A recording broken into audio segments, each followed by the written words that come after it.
Israel और Hamas से शुरू हुई जंग बढ़ते बढ़ते इजराइल और लेबनान तक पहुंच गई। इस बीच अब एक और खूंखार किरदार इजराइल से भिड़ने के लिए जंग में कूद पड़ा है, जिसने अब धीरे धीरे इजराइल को चुनौती पेश करना शुरू कर दी है। अब तक इजराइल को अप्रत्यक्ष तरीके से डराने वाला समूह अब खुलेआम धमकी देने और इजराइल में घुसकर हमला करने लगा है।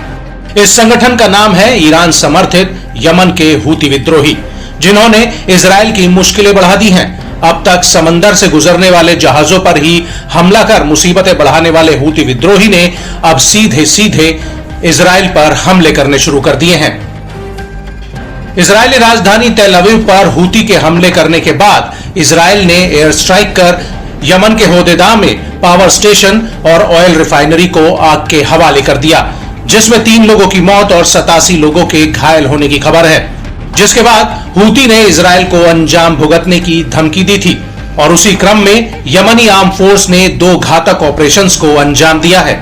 हूतियों ने पहले इजरायली कब्जे वाले ईलत शहर को निशाना बनाकर हमला किया, तो वहीं दूसरा हमला लाल सागर में एक अमेरिकी जहाज को निशाना बनाया।